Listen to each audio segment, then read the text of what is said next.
Welcome back to the Daily Report and welcome to the marketplace. Tonight we talk about value addition of farm produce. We tell you what exactly is happening in the world of agriculture with, of course, players from that particular sector and the Kenya Association of Manufacturers who, of course, deal with the manufacturing sector. We just want to touch base, see where exactly we're going wrong.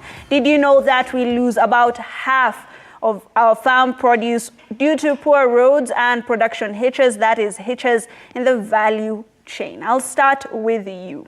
Job Wanjohi, you are, of course, the head of the Kenya Association of Manufacturers Policy, Research and Advocacy. What do you feel about, or how do you feel about this number? I would say yes. It's true that we lose almost 50% because of various reasons. Some is our farm practices.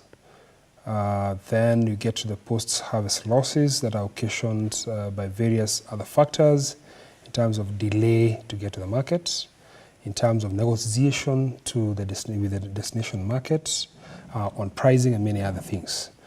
And this is an unfortunate situation because what it does is it affects the competitiveness of the farm produce.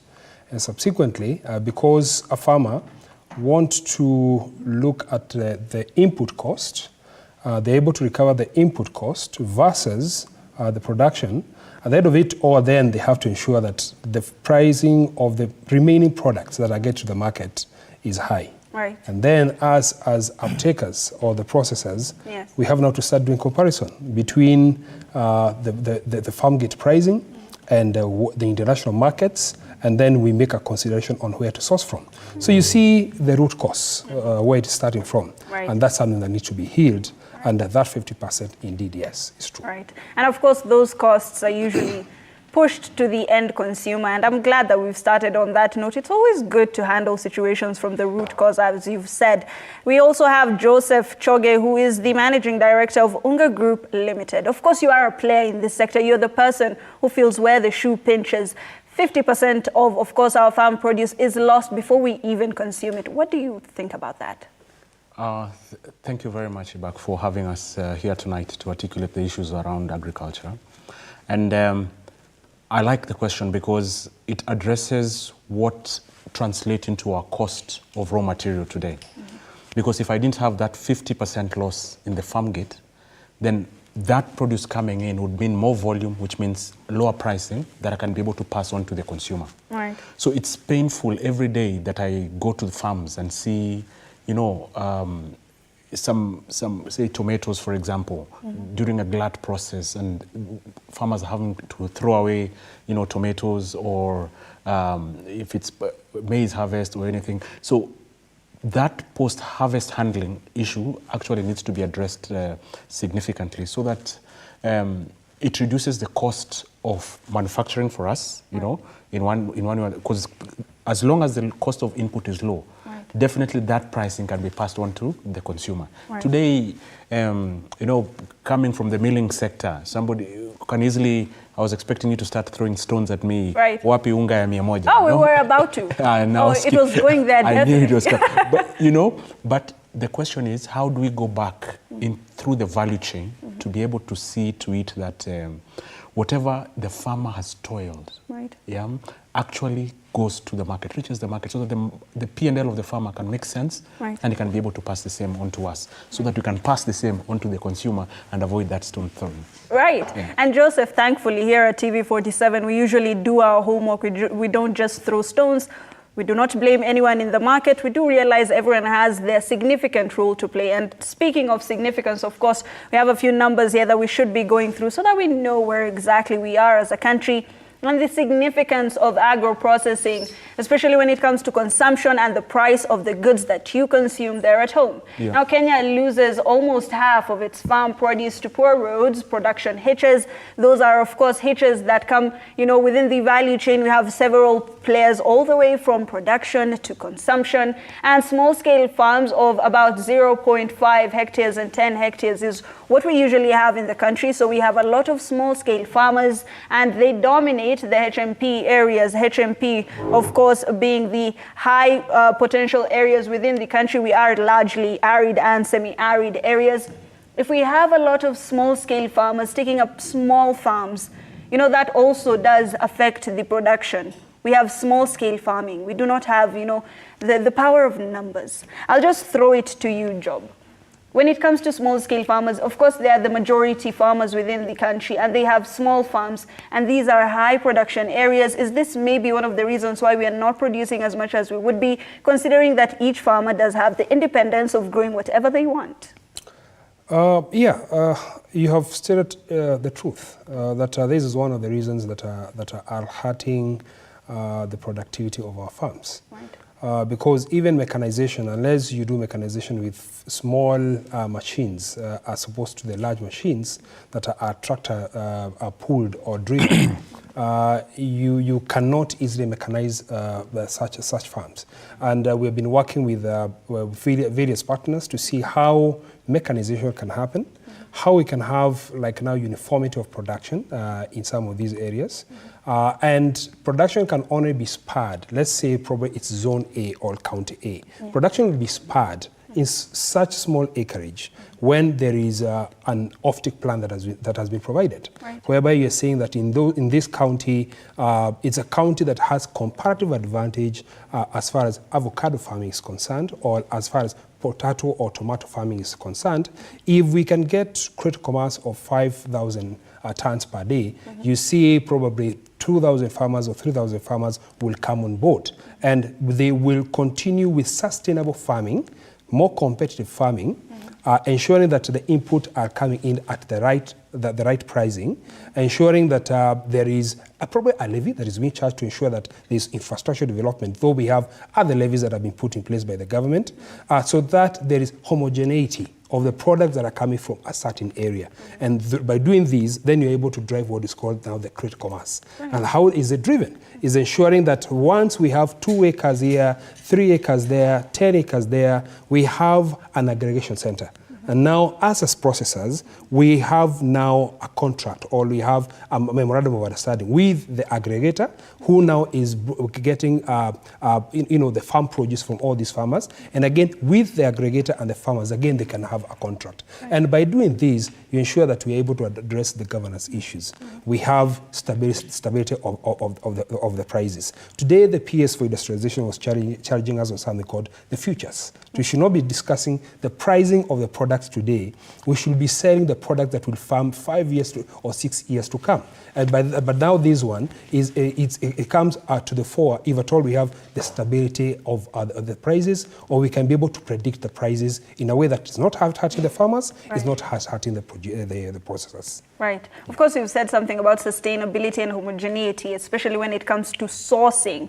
And when it comes to sourcing, Joseph, I'm sure you know about this. When it comes to you getting the raw materials that you need for the end product that you want to sell, how have you found it? Is it easy for you, or is this, factor affecting you as well, trying to get, a homogeneous source? Yeah, so I think from where we sit as manufacturers or processors, getting that homogeneity has been a big problem for us, because you tend to pick from different farming practices from different smallholder farmers. I think it's a catch-22 question, the way I look at it, because I am a product of a smallholder farmer, as from my parents, right? But when I travel outside the country and see, the time I was overflying Iowa, for example, and it's one farm on end, and I was trying to imagine the kind of economies of scale that comes out of that particular farm, or homogeneity, because this guy can be able to spray using machinery and all that. The cost of production tends to come low. Then those guys, that's the reason today we're actually buying wheat, say, for example, from Russia, Ukraine, US, Australia, all that coming in at a much, much cheaper price than we would get it from our local supplier here. Right.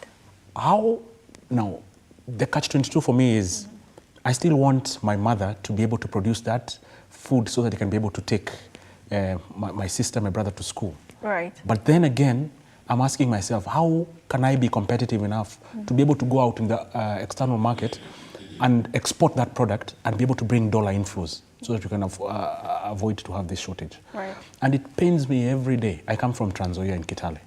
And when I was growing up, when I was little, there were huge tracts of land. Today, every time a patriarch passes on, the land is subdivided, and continues to this to happen today. So much so that the breadbasket of Kenya is actually strained, because now it's gone to those 1 acre, 2 acres. In fact, my place is actually 0.1 acre. So the question is, should there be legislation around this to be able to safeguard those breadbaskets, for example, as a nation, so that I, as a producer today, can be able to be competitive when I go out to the market? Because today, as I sit, something can land from Egypt, much cheaper than I can be able to get from here.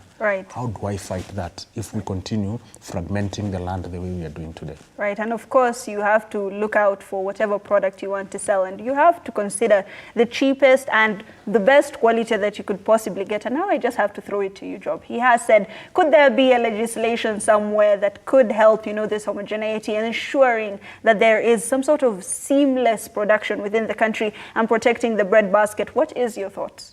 I agree with Chonge that in fact we're facing a risk because of the fragmentation of the land. And from where we sit as economists, we know fragmentation leads to uncompetitiveness of that land.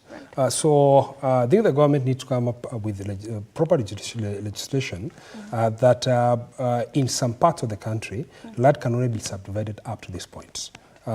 Anything that is lower than that should be discouraged, because not only there is the sense of inheritance on land, but also there is a question of us as a nation. Are we benefiting economically? Are we benefiting out of this fragmentation? Indeed, we like what Shoga has said, we are not benefiting because we are unable to infuse competitiveness in the production. And I think that's one of the reasons, like what he has said, that now one does now comparison as a processor. Am I going to get the wheat or the maize from such farms whereby there's no competitiveness? The output cost, the output pricing is very high, as opposed to importation of the same. And we are operating in a globalized system, whereby I can make a call, buyer, willing seller. Yes, to Ukraine, and willing buyer, willing seller, and the product hits my factory the next minute. So we need to look at it more holistically and more nationalistically, in a way that we can safeguard some of these areas that are rich in farming. And let me just hold your attention, Job, for a minute here. Of course, whatever you have said is valid, but let's talk about the catch-22 he was talking about. There is, the promotion of Kenyan producers. These are people who are making food for Kenya, and we always say buy Kenya, make it, buy it from us, by us. However, when you talk about the quality, is there a way to have, them be on the same level? Can we enforce certain standards of quality that could promote the local farmer as well? Of course. When you look at the productivity on a farm, there are various varieties for plants. There are various varieties for seeds. And I think the government has been trying to promote the right varieties. For instance, when you talk about cotton, the seed today that has the highest yield is the BT cotton. And that's what the government has been trying to champion. The one that's genetically modified. Exactly.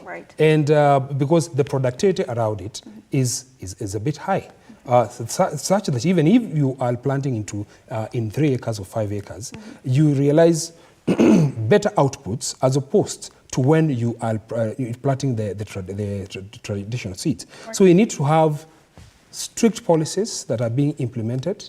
Even if you're operating in a liberalized economy, one can buy any seed that they want. But there is that sensitization that if you have this variety that is better than this other, then you are likely to have better yield. But again, it speaks to another question, the question of illicit trade in the country. You walk into a shop whereby these varieties are sold, agrochemicals and whatnot. You are told that this is bona fide, it is a standard product to put on your farm. But when you go to put on your farm, you realize again, it's not giving you the yields that you want, because it was counterfeited. That's one. Again, if you look at even the issues of fertilizer, sometimes the fertilizer that is being brought is substandard. So you realize, even at the input level, however much you want to increase on the yield, we want to increase on the competitiveness, we want to increase on the output of that farm, there are other challenges that need to be tackled by ensuring there is proper enforcement of the standards and the laws that we have in the country. Right. And Joseph, of course, this is something that affects you directly. When it comes to, you know, your organization and when you want to promote the Kenyan producers, do you have a standard, a level standard of quality? Is there a way that you're incentivizing local farmers so that you can take their produce, or do you just go for importation? No. So first priority for us is personally or as an organization is all about buy Kenya, build Kenya. Right. First things first. Because as it stands today, we saw the impact of the Kenya shilling erosion and what that did for us in terms of import and all that. Right. So the first thing to do is actually to partner with the farmers. Right. So you have extension services to be able to get you the right variety that can be used for your production. So which means you walk with them, walk the journey with them. So like Job said, one of the aspects you can do is actually write a memorandum with a cooperative or a group of farmers around the same place so that the aggregation is there. Right. You know, that the fact that they're fragmented small holders, just pulling together is already a cost in itself. Right. So we need to have them aggregated at one place, sign an MOU so that they know that they have an off-taker who can be able, you know, there's nothing as good as a peace of mind that, you know, once I produce, this thing will actually go to a certain factory or there's an off-taker. Right. Sign those off-take agreements. Then go to the ground, work with the various farmers and tell them, this is the kind of seed that we want, this is how the husbandry around the crops, animals that you need to do, right. so that I can be able to get the uniformity that I'm looking for amongst those many farmers. So as much as possible, right. as much as it's difficult being fragmented from different perspectives, how do you minimize that and encourage local farming? So it's incumbent on us as processors, right. to be able to partner with the local farmer, the smallholder farmer, to be able to you know, try to meet the highest quality standards. And then there are standards that have been set even by the government, from right. KEBS to, you know, for example, aflatoxin rate. Right. Aflatoxin is sometimes an issue of soil, right. an issue of post-harvest handling, things like that. How do you train the farmer to be able to give you what you require? Right. So those are some of the things we try to do to ensure that we actually live the adage of buy Kenya, build Kenya. Right. But I'll shock you, probably you know, right. that Kenya as a country imports 90% of its wheat. Exactly. It pains me to the core. Yeah? And I'm excited about what the government is doing in terms of partnerships right. with various players. I see Galana Kulalu, some pilot programs that are going on. Yeah? Right. So, and that can be 1 million acres of land, you know, under irrigation, easily. How I'm looking forward to the day that at least half the wheat is actually coming from that side, Tarda, Galana, and right. things like that. We get the right variety that grows in this country, right. and I believe we can be able to do it. It's a question of will. In terms of offtake, we are here. Right. We are ready to offtake. I mean, the consumption is high in terms of wheat. So what do we need to do? And I repeat again, the government is in the right direction in terms of opening those lands to private sector to be able to take them. Us as processors, we do MOUs with those particular guys. They farm, we do the offtake, and we become food sufficient as a country. Right, so clearly there's a link missing in the value chain. There's some sort of miscommunication because there is space, you know, to produce. Yes. There is space to Yes. process it. Yes. And farmers seem to be willing to produce. So where exactly do we have, you know, this gap? Maybe, Job, you could tell us. I think the gap comes in because of, if you look at the processor is here and the producer is here. Some of the challenges that they face is like now, or what called the production problems, right. is low production, or the productivity that we talked about.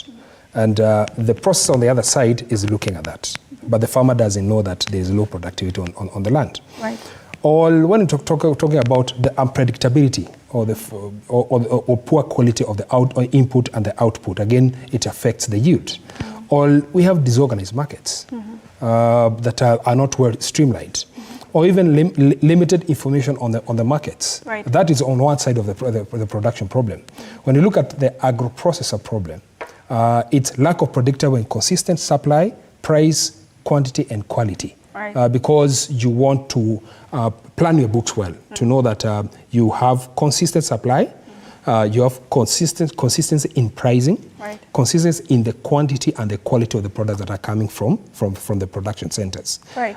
Information mismatches now between the processor and the producer. Right. And all this has been occasioned by intermediation. Right. We have someone in the middle. I don't want to give them the name of this person. But well, it's a broker. Right. It's a broker. Right. So this broker is trying to exploit from the side of the processor, exploit from the side of the producer. Right. But if we have a future system whereby this person can sit down with proper governance systems and can tell the farmer that in the next 8 months, if this produce is out of your land, even if there will be a lot of that product being harvested at that time, right. this is the price that I'm going to give to you. Right. If it is now the processor, this is the price that I'm going to give to you. Right. You see sustainability along the value chains. Right. Essentially, it's controlling the market so that we have fair pricing in all stages. We don't have any player who is going to be disadvantaged or a player who could quite possibly get 100% profit. There's the issue of intermediaries, or brokers, as he's called them. What's your experience with them, Joseph? It's a point that I'm actually almost on a hesitation. Do not hesitate. Because it's almost like a necessary evil at the moment. Okay. Because of where I sit today as a processor, I can't go to each and every smallholder farmer trying to collect. These guys have proven efficiency around doing that particular job. Right. But what if we built a system, like Job says, where even that smallholder farmer right. knows that they can actually come together, have their community aggregation center, a place of mass collection, and then we as processors can actually pick from that point. But because there's a platform that has been built where price is clear and they can be able to pick from there, I assure a price for a period of time. Right. Within the person harvests, knowing that the price is this, off-taker price is this, then that can definitely work. So that needs to be championed because as it sits at the moment, it is, unless we have that system built where everything is aggregated together, then we have a problem of me as a processor going to John, going to Kimutai, going to I don't know who, trying to collect, and I'm increasing the cost of production that actually finally ends up in the consumer table. Then I'm termed expensive. Right. So it's also a catch-22 one in right. terms of necessary evil at the moment. Right. But there should be a linkage where the producer goes directly, the farmer goes directly to the processor. Right. That is very critical. Then the chain will be more efficient. Right. Yeah. Joseph, before we go on this break, I just need to know, would you then say that maybe these brokers, these intermediaries, this middle chain, linked to the chain, would you say that they are controlling the prices at the moment? Correct. And they're filling a void that has been left by I think both us, the processors, and the farmer. Right. These two people need to talk. Right. Because whatever is being taken here in the middle could actually be a split. Farmer takes 50%, I take 50%, that I can be able to pass on to the consumer. Right. So the question is how, and that's where I sit now as the chair for food and beverage sector of CAM. How do I bridge that divide? Right. Because as long as these guys are there, we have to, that inefficiency has to be factored into price. Right. That is a problem. You've said that, of course, there is some sort of miscommunication between you, the processor, and the farmer. Who then should be taking the blame? Being objective, of course. I think we, the processors, have higher capacity and the know-how to be able to do this. I'll take one value chain, for example. Say potato value chain today. There was hue and cry when some fries were being brought from abroad. Right. Yeah. For a very popular brand eatery in town.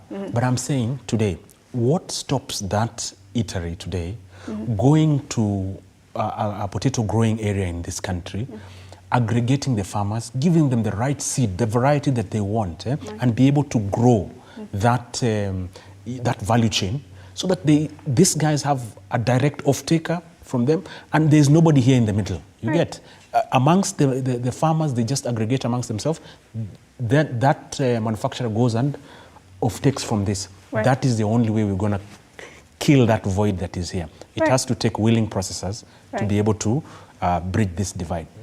At the moment, we are very selfish. We are just focused on individual profit, probably profit making. That needs to be broken. We have to be deliberate about it. In fact, my motto for this year is to be intentional about what you do. Let us all be intentional. 100%. You are right. Yeah. That is correct. 100%. And as we are intentional within this studio, I hope you're also intentional at home and you're intentional about watching, of course, the marketplace. As we go for a very short break, we will be right back.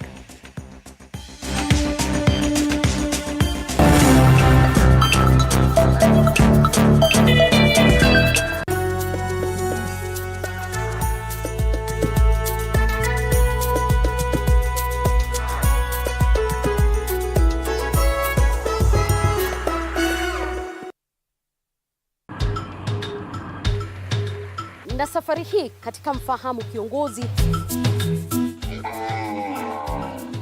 tutakuletea viongozi aina mbalimbali.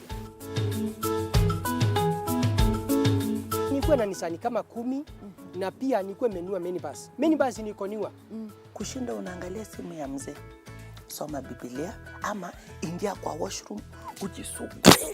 Mpaka nimetoa hivi. I don't know whether any of my children would want to get into the political field. Sijajua bado. Kila Alhamisi saa 1:30 kuendelea.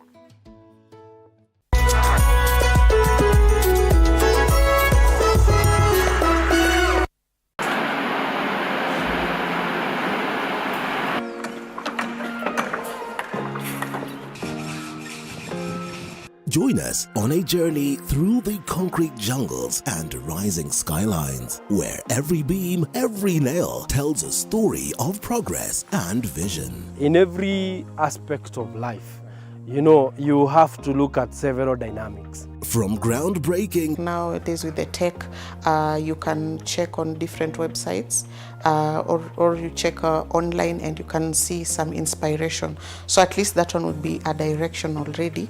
I'll know like what kind of style you're going for. to finishing touches, witness the dedication of the hard-working teams who bring these ambitious dreams to reality. The Realtor, Tuesdays at 6:30 p.m.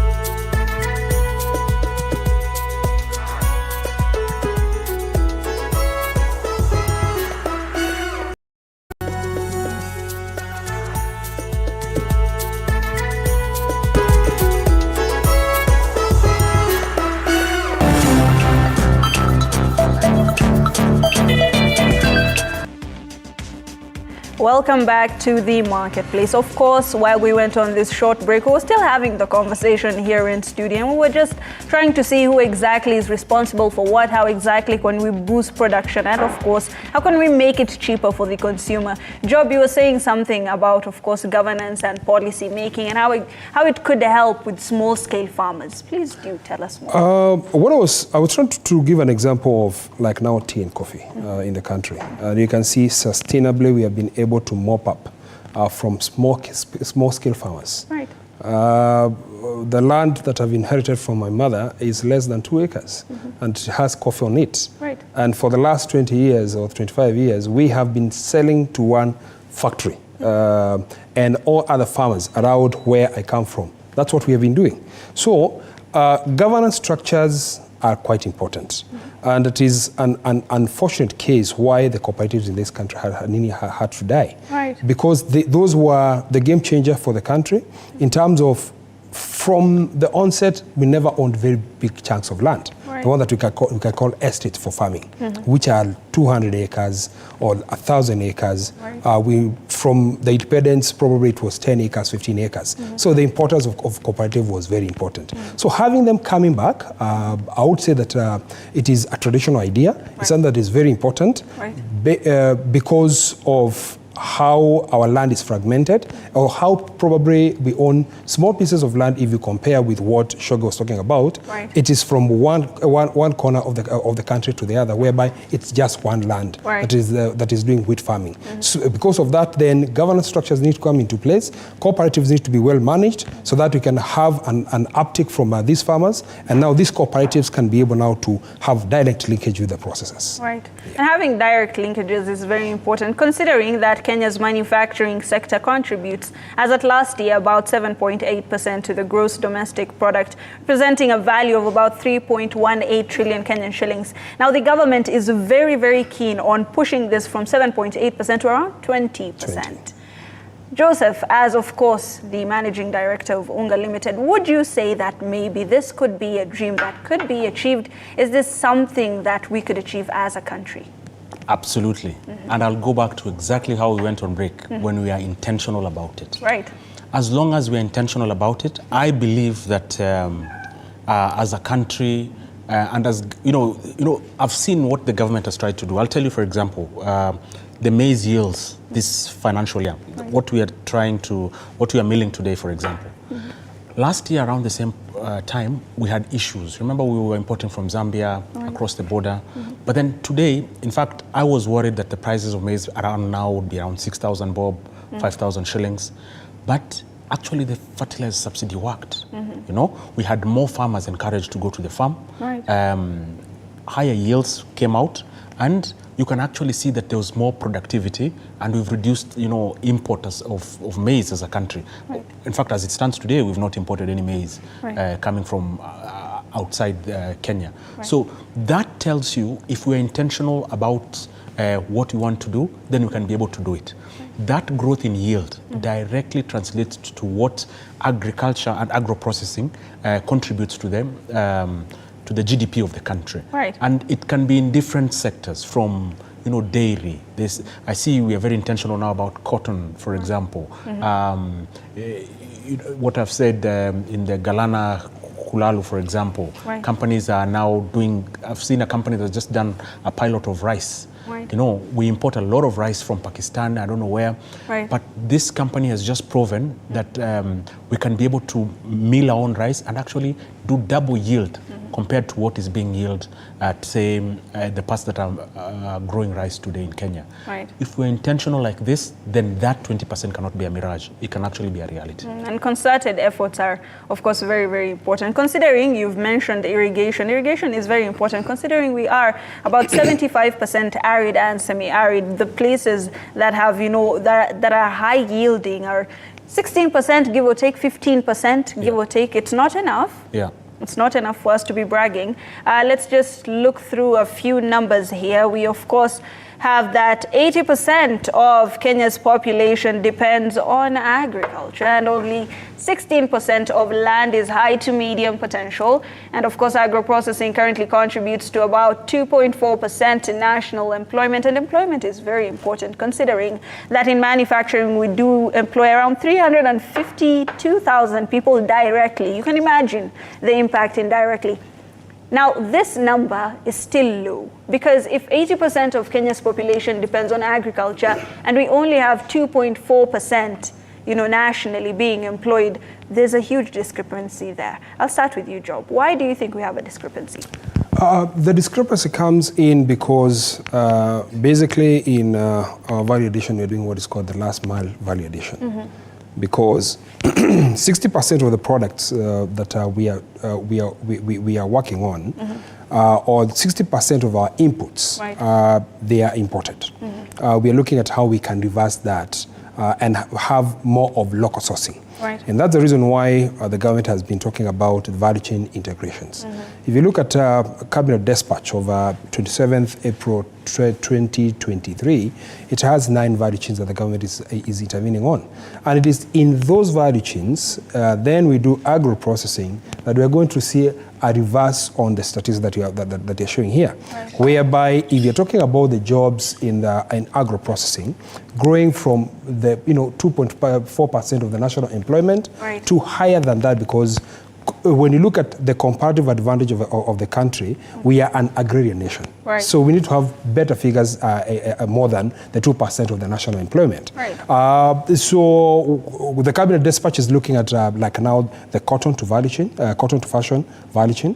It's looking at hide and skin to leather products value chain. It's looking at dairy. It's looking at edible oils, building, mining and construction equipment and whatnot. So when you consider that, and then we do value chain integration from where production is happening and where now the value addition is happening, right, these numbers are going to increase. Right, and of course, if you look into the global markets, you will realize that there is a lot of demand for Kenyan produce, and we do export it in raw form. However, if we did a little bit of processing, we could bump up, the prices by at least 70%. Joseph, what do you think about this? Well, I think, Job has put it quite well. I pick up from what you just said, a lot of value addition for us. I'll take, for example, tea is one of my subsectors at CAM. And I think we're only value adding 3%? 3%. 3%. Can you imagine? Can you imagine? So we're taking 97% raw. Ask yourself, if that 97% was actually value added, or even just half of that value added here in the country, how many jobs will we create as a nation? How much more value would that farmer get at the end of the day? So those are the questions that we need to ask ourselves and push for championing. Is it around legislation that we don't allow just exporting of raw tea, for example, outside the country, or some level of value addition that needs to be done? Right. That's an example. And number two, how do we protect the local industry? What kind of legislation are there today? I feel the legislation that are there today is actually weak in terms of protecting the local producer. Right. Yeah. So you find, I'll use an example. It can be from Cairo or wherever. I used to work for Premier Foods Peptang at one point in time. And ketchup or tomato sauce would land in Kenya much cheaper than we actually produce, cost production here in the country. And you ask ourselves, probably that guy is being subsidized for electricity by his country, right, and doing what, and then what is my government doing here to be able to protect me so that because every dollar that goes out, it means that's jobs being shipped out. That's, of course. It even affects, the current, standing of the Kenyan shilling. Exactly. Right. Exactly. So you're weakening your own shilling, and and you're actually dependent because as a country from. Yet, if I produced here, actually value added here, and sold here, and protected the market share here, then that means probably 10 more jobs, 50 more jobs for the Kenyan consumer. The numbers you are talking about, right, about contributing only 2.4 to national employment. Right. That could easily go up to 10% within a very short span of time. A contribution to GDP, almost, we were speaking about 7.8%. 7.8%. Right. That's massive. That's several trillions of shillings. 3.1. 3.1. Right. Exactly. How much more if we put legislations enough to protect the local processors to be able to fight against the influx of guys dumping products into our country, taking away the dollars. We are busy we don't even, probably sometimes don't know what we are taking, Right. Yeah, and value is actually going out of the country instead of promoting our own. Right. Yeah. And when it comes to promotion of, local foods, of course he has brought something into perspective that's very important, the cost of electricity. Yeah. Usually manufacturers do really lament about this. The cost of electricity is sometimes very insane. One would say even inflated, right? And the regulatory burden, and it would be easy if you lower electricity tariffs. There's the renewable energy feed-in tariff that the State Department of Energy is trying to push, especially when it comes to investments in geothermal energy and, preferential electricity rates in special economic zones. Now, a lot of manufacturers have been pushed to take up space within SEZs, EPZAs. Job, what do you think about this? I would say that majority of the manufacturing centers currently, I would say 80% are not in any of these economic zones, the special economic zone or export processing zone. So we need to also look at how can we safeguard the interest of those who are existing. Because like now on the cost of power, we are at 0.19 cents US dollars per kilowatt per hour. Right. And those who are currently existing are asking for 10. Right. Already, like SEZ in Naivasha has provided with 0.05 cents US dollars per kilowatt per hour, but it's because it's closer to the geothermal center. Right. So that means there's no willing cost. The advantage. There's no willing cost Right. as an advantage. Right. But what kind of arithmetics and mathematics and what can we work around the cost of power? Right. Like now around what is called the time of use tariff, because when it hits 10 at night, you realize because guys have gone to sleep, machines have been switched off, there is no consumption of power. Right. There's drop from 2,000 megawatts to 1,100 megawatts. That means there's non-utilization of about 900 to 1,000 megawatts. Right. That is just being expressed into the air. Right, and that's you know, not the government was thinking of exporting this power instead of, giving competitive prices to producers. Yeah, but now how we're looking at it is that how can we incentivize the manufacturers and the country to awaken up to the 24-hour economy, such that now the production is happening during the day and it's happening during the night. That's why we're calling for like now the review of time of use tariff. Right. And when you're talking about the power stability, if you go to eastern, western region and coastal region, very many blackouts now and then. How can this be stabilized by having more of the infrastructural investments that are happening? Right. The wheeling lines, the step up and the step out generators, all these to be installed so that we have stability of power around those areas. Right. But now because we've talked about the competitiveness, yes. the other issue that we need to look also into is the taxation structure, and also it's hurting the agro processing.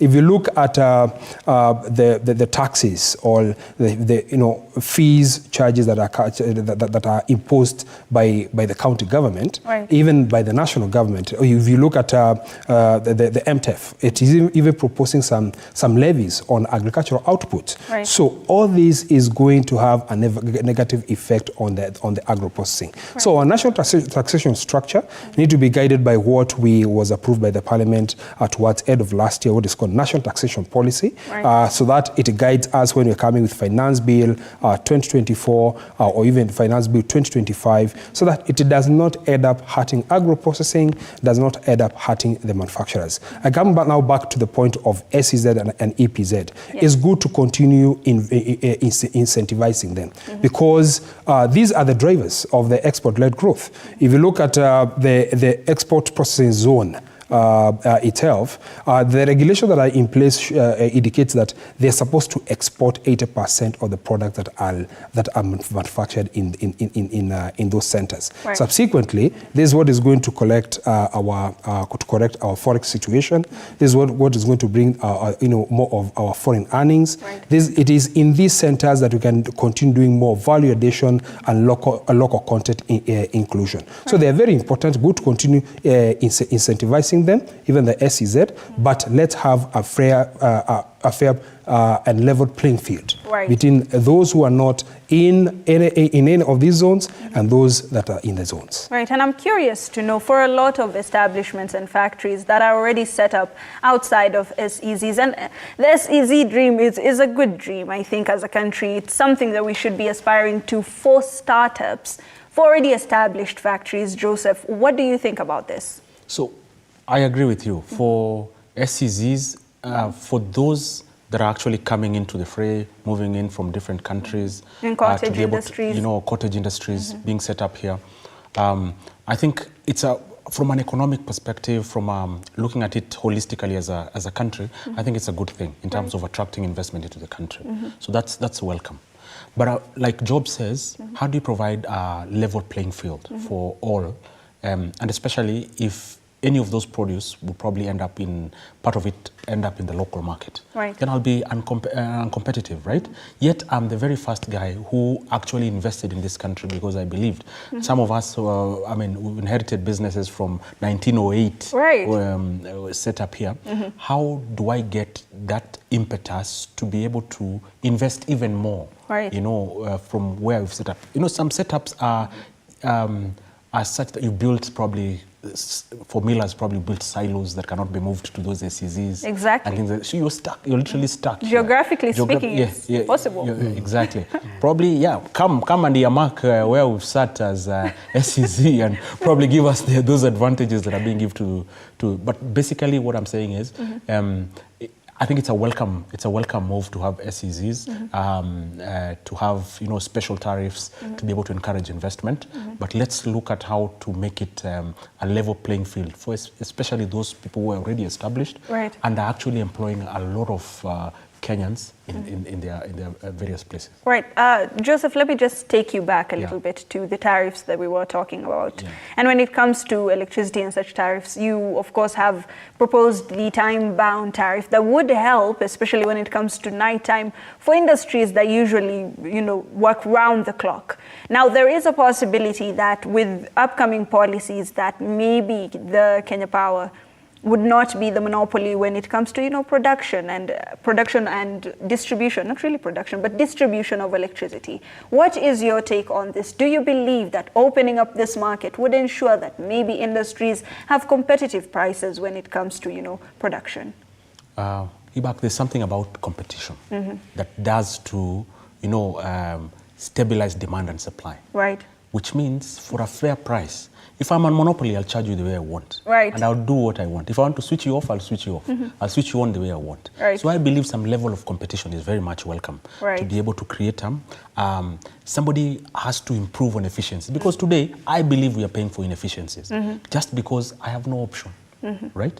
So bringing in other players to be able to stabilize that market is actually a very, and they will be competing to be able to be as efficient as possible. What they are passing to me as cost of electricity is actually what is warranted. They know their margin and then pass this. Don't charge me for inefficiencies for Christ's sake.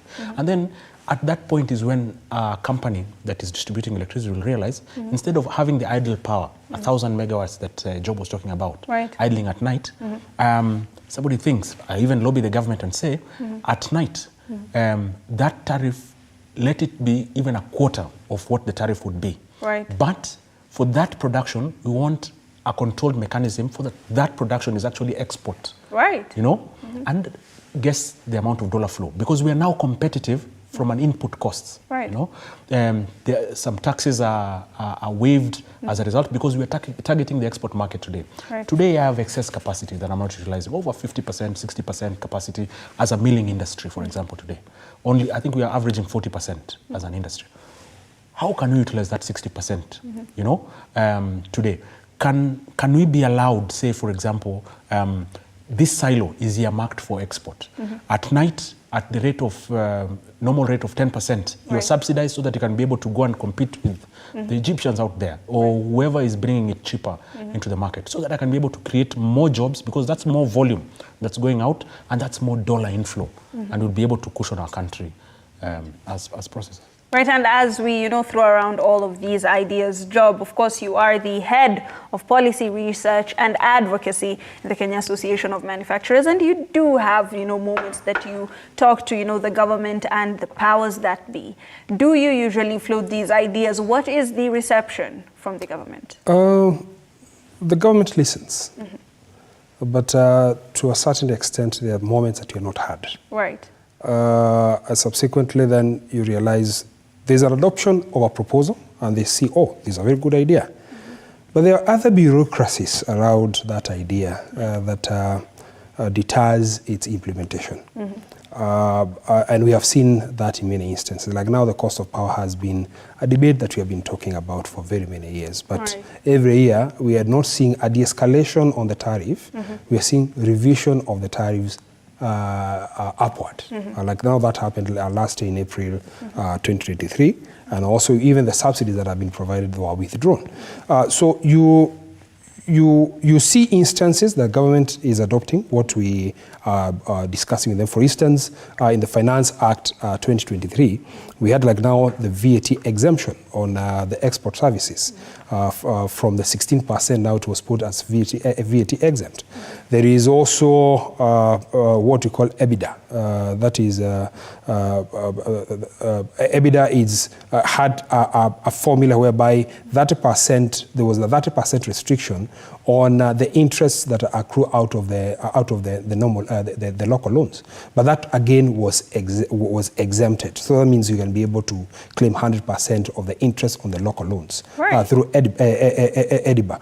So you find there are instances the government is adopting something, but there are other instances you find, and probably that's where the Pareto principle comes in. The government can sit down and say, if we implement 20% of these proposals, they are going to bring 80% of the change that is desired. And I think it's at that point that now we need to get to the government. We tell them that if you tick this box, this is the effect that it's going to have on the economy. And in today, when we are doing the launch of Manufacturing Priority Agenda 2024, we told the government we are ready to sit down and come up with key performance indicators. Give us this, and we're going to promise you these jobs. We're going to promise this number of investments. We're going to, so that it is not the private sector that is just taking, but also the government is seeing the result of what it is sacrificing for the private sector. And policies are usually formulated for the private sector. That is what the government keeps telling us. Now, Joseph, of course, as we start to conclude this particular conversation, do you believe that you are being heard as manufacturers? Is this something that you have floated? All the problems that we've been talking about tonight, do you believe that there are steps to solve them? So I would say it's a yes and no kind of situation. Catch-22. Catch-22. Right. Because I have been in forums even with the head of state, and the heart is in the right place, right? Listens, knows, as long as you present the case and you can be able to actually articulate what the contribution of that would be to the economy, then you're easily supported. But the bureaucracies that go with it is the biggest problem. And that is what Job was trying to say here. You can have a great idea, and then there's sometimes also greed checks in, because amongst ourselves in the marketplace, you'll find somebody else has a different agenda, which is selfish, because they make probably money as a result. But as an industry, you've not looked at it as a global. What is the impact of that globally today? Right now, we are struggling with the cost of paper that we used to pack our, from cement to unga itself, going up because of a certain duty that has been imposed, claiming that you can be able to produce that locally.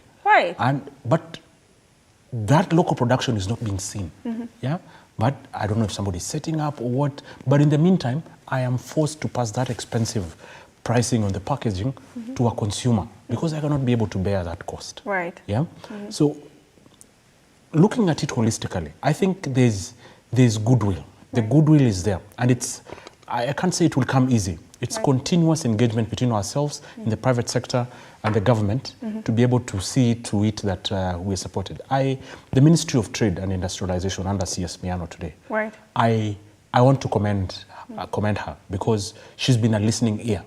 Whenever we have issues, we actually raise, and she would give you a meeting to be able to articulate the issues. But one thing she will warn is there's a whole process to a change. It might be painful, but it's a journey we're willing to walk. So if you have any issue that can be able to transform the sector, transform the industry, and especially where has come, my chairman, Rajan, is championing agriculture for industry, which is dear to especially my sector, so I see, that advocacy that Job and team are playing to be able to go out there and trying to see that we push these agendas to be heard and be able to pass them through. I think is so much welcome, and probably speaking to the government, please continue listening to us. Whatever we are doing is not just for the sake for profits that you would think, but it's for increasing those numbers that you are talking about. Contribution to GDP and employment for our people. Which is very important. Now, with just a minute left, Job, I have to give you a chance to give your parting shot. This is a very equal forum. What would you say is your parting shot? My parting shot is that let's work for the common good, from where we all sit. self-interest, greed should be dropped. And that is what is going to make this country move from where we are today, or moving in a cyclic manner, right, to where the developed nations are. Right. And the discussion that we're having today, because we are an agrarian nation, of course, we have comparative advantage around these. If we can hold hands together, from the Ministry of Agriculture, county government, because it's a devolved role, from the private sector, the associations, I believe we can see a change in the country. Right.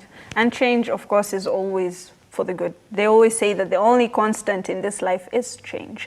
Thank you so much for following with this conversation. We were telling you how agro-processing can affect you as a consumer, why the prices of various goods are at where they at, and of course what the government is doing and what the private sector is doing on that front. My name is Hibak Saeed. Have yourselves a very lovely night.